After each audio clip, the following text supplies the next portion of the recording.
Iran নামটা শুনলে এখন সবাই একটু থেমে যায়। আগে এই দেশটা ছিল তেল বিক্রির জন্য বিখ্যাত, কিন্তু এখন তাদের নাম আসে একেবারে সামরিক খবরের শিরোনামে। কারণ ইরান এখন খুব দ্রুত তাদের সেনাবাহিনীকে আধুনিক করে তুলতেছে। কেউ ভাবতেও পারেনি এত নিষেধাজ্ঞা আর চাপের মাঝেও তাদের সেনাবাহিনী এমন উন্নত প্রযুক্তি ব্যবহার করবে।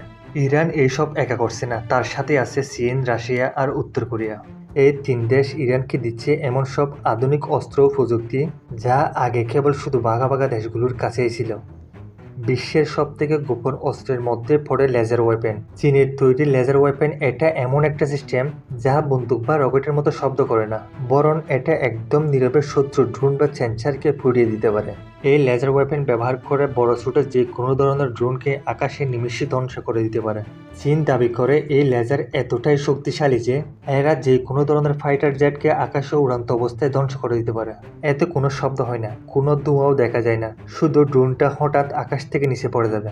ইরানের অফিসিয়াল মিলিটারি সংবাদের মাধ্যমে জানানো হয়েছে যে চীনের এই লেজার ওয়েপেন ইরান ইতিমধ্যে প্রাথমিকভাবে ব্যবহার শুরু করে দিয়েছে। চীন এই রোবট কুকুরগুলো বানিয়েছে সেনাবাহিনীর জন্য। এগুলোর মাথায় এবং পিছনে ক্যামেরা এবং সেন্সার বসানো আছে, এমনকি এদের পিঠে অস্ত্রও বসানো যায়। 2023 সালে চীনের সেনামহড়ের প্রথম এই কুকুরগুলোকে দেখা গিয়েছিল। এই রোবট কুকুরগুলো সামনের দিকে দৌড়ে যাচ্ছে, পিছনে সেনারা এগোচ্ছে।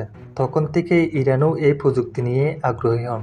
সম্প্রতি বেশ কয়েকবার চুক্তির পর ইরান এই রোবট কুকুরগুলো হাতে পেয়েছে। ইরান এখন পরীক্ষামূলকভাবে কিছু রোবট ডগ ব্যবহার করছে তাদের সীমান্তে। এগুলো পাহাড়ি জায়গা বা মরুভূমিতে গিয়ে নজরদারি করে এবং এগুলো বিপজ্জনক জায়গায় ঢুকে গোপনে ভিডিও করে আসে।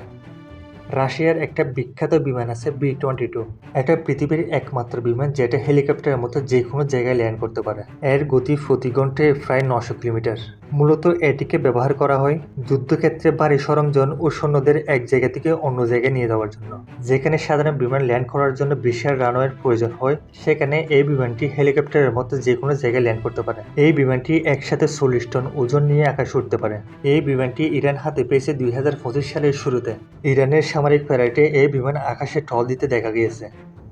উত্তর কোরিয়ার নিজেদের তৈরি DT-300 নামক একটা ড্রোন আছে, যেটা অনেক শক্তিশালী এবং মারাত্মক।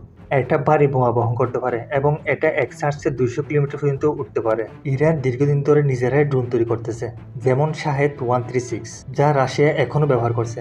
কিন্তু উত্তর কোরিয়ার সাথে নতুন চুক্তি করছে এই ড্রোনগুলো কেনার জন্য। এই ড্রোন ইরানের হাতে আসলে যুদ্ধের পুরো খেলাটাই পাল্টে যাবে।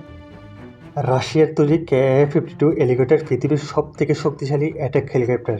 এতে 2জন পাইলট থাকে আর এতে missile, machine gun, router, sensor সবকিছু লাগানো থাকে।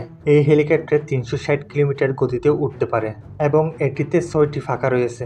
জানলে অবাক হবেন, এটা এতটাই শক্তিশালী যে এর 6টি ফাঁকার মধ্যে একটি ফাঁকা ভেঙে গেলেও এটা বাকি ফাঁকাগুলো দিয়ে ব্যালেন্স করে যুদ্ধ চালিয়ে দিতে পারে। এটা পৃথিবীর একমাত্র হেলিকপ্টার যেটা কোনো বিমানকে টার্গেট করতে পারে।